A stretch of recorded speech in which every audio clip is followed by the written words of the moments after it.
ختم نبوت جو ہے نا، یہ ایک ایسا عقیدہ ہے جو قطعی عقیدہ ہے، اس میں ذرہ بھر بھی شک کیا تو انسان اسلام کے دائرے سے باہر ہو جائے گا۔ یاد رکھو، یہ بالکل اس عقیدے کو اس طرح پکا کرنا ہے جس طرح اللہ کو ایک ماننا ضروری ہے، اسی طرح محمد مصطفیٰ صلی اللہ علیہ وآلہ وسلم کو آخری نبی ماننا ضروری ہے۔ سمجھ رہے اس عقیدے کی حساسیت اور اس پر عمل کرنا اور اس کو دل و جان سے یقین سے ماننا مسلمان ہونے کے لیے ضروری ہے۔ اس پر دلائل تو بے شمار ہیں، میں آپ کو ایک چھوٹی سی دلیل پیش کرتا ہوں کہ اللہ کے رسول سب سے آخر میں تشریف لائے اور نبی پاک صلی اللہ علیہ وسلم سے پہلے بھی کم و بیش 1,24,000 انبیاء آئے اور بنی اسرائیل میں سب سے زیادہ انبیاء آئے، اور یاد رکھیں یہ بنی اسرائیل میں ایسے انبیاء بھی آئے جنہیں شہید کیا گیا، تقریباً 70 سے زائد انبیاء کو شہید کیا گیا۔ اچھا بھائی، نبی شہید ہو گئے تو نبوت کا دروازہ کھلا تھا، اس کے بعد دوسرے نبی آ گئے، کوئی مسئلہ نہیں، ایک نبی گئے دوسرے نبی آ گئے۔ لیکن جب میرے اور تمہارے آقا دنیا میں تشریف لائے نا، تو کفار نے آپ کو بھی شہید کرنے کا پلان بنایا، لیکن اللہ تعالیٰ نے فوراً قرآن نازل کیا۔ اللہ نے فرمایا واللہ یعصمک من الناس، محبوب لوگوں سے آپ کی حفاظت کرنا اللہ کا کام ہے۔ اب یہاں تھوڑا سا غور کریں، پہلے نبی آئے شہید ہوئے، ان کے بعد نبی آ گئے، لیکن جب سرکار آئے کفار نے آپ کو شہید کرنے کا پلان بنایا، اللہ نے فوراً آپ کی جان کا ذمہ لے لیا۔ وجہ کیا ہے؟ وجہ یہ کہ محبوب آپ آخری نبی ہیں، آپ نے اس امت کو قیامت تک کے لیے دین کو دینا ہے، دین کو مکمل کرنا ہے۔ اگر خدا نہ خواستہ حضور کی شہادت ہو جاتی تو نبوت کا تو دروازہ بند تھا، تو کوئی دوبارہ نبی نہیں آ سکتا تھا، تو دین مکمل کیسے ہوتا؟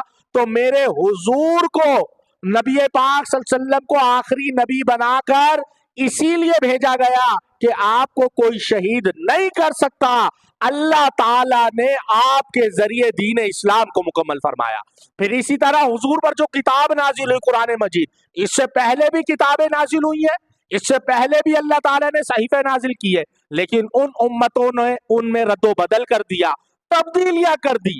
اب ان میں تبدیلیاں واقع ہو گئی، ایک کتاب میں تبدیلی ہوئی، اس کے بعد دوسری کتاب آ گئی، لیکن جب میرے آقا تشریف لائے، اللہ نے قرآن کو نازل کیا، تو قرآن کی حفاظت کا ذمہ بھی اللہ نے لیا کہ محبوب اس کتاب کو اتارنے والے بھی ہمیں، اس کے محافظ بھی ہمیں۔ اب کلام پاک میں قیامت تک کوئی رد و بدل نہیں کر سکتا۔ وجہ کیا ہے؟ کہ قرآن کے بعد کوئی کتاب نہیں آنی، اسی لیے اللہ نے اس کتاب کی حفاظت کا ذمہ لے لیا۔ اسی طرح نبی پاک صلی اللہ علیہ وآلہ وسلم کے بعد قیامت تک کسی نبی نے نہیں آنا، اسی لیے حضور کی جان کی حفاظت کا ذمہ میرے رب نے خود لے لیا۔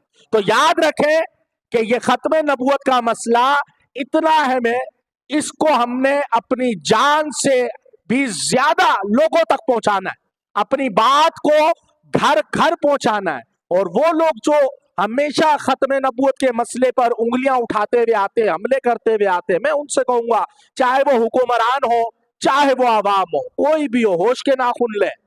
یاد رکھیں مسلمانوں کی تاریخ پڑھے، یہ اپنی تاریخ میں عملاً تو کمزور ہو جاتے ہیں، لیکن جب ناموس رسالت کی بات آئے، جب حضور کی ختم نبوت کی بات آئے، تو پھر اس شاخ جان دینے سے بھی نہیں ڈرتے، پھر اس شاخ مال دینے سے بھی نہیں ڈرتے۔ اس پاکستان کی تاریخ دیکھ لے، 1953 سے لے کے 73 تک، 73 سے لے کر آج 2024 تک، کیا کوئی مسلمان حضور کی ختم نبوت پر جان دینے سے پیچھے ہٹا ہے؟ نہیں ہٹا۔ تو میں برسر اقتدار لوگوں کو بھی یہ کہنا چاہوں گا کہ خدا واللہ اس مسئلے کو نہ چھیڑو، اور یاد رکھو آئین پاکستان میں تو لکھا ہوا ہے کہ قادیانی کل بھی کافر تھا، آج بھی کافر ہے، اور اس کو مسلمانوں کے کوئی حقوق نہیں ملیں گے۔ کیوں؟ مسلمان کے حقوق اس کو ملیں گے جو محمد عربی کو سب سے آخری نبی مانے گا۔ آج لوگ کہنے لگ جاتے ہیں یار وہ بھی تو انسان ہے، ترس آنے لگ جاتا ہے۔ وہ تمہیں ان پہ ترس آتا ہے؟ تم بازاروں میں جاؤ، 10 سال کے بچے مکینکوں کے پاس کام کر رہے ہیں، ہوٹلوں پہ برتن دھو رہے ہیں، کیا تمہیں ان پہ ترس نہیں آتا؟ تو یہاں سے پتہ لگتا ہے تمہیں انسانیت پہ ترس نہیں آتا. یہ تمہارا اور تمہارے آقا کا ایجنڈا ہے کہ بار بار حضور کی ختم نبوت پر حملہ کرنا. یاد رکھو تم جب تک حملہ کرتے رہو گے اس شاخ تب تک اس کا دفاع کرتے رہیں گے.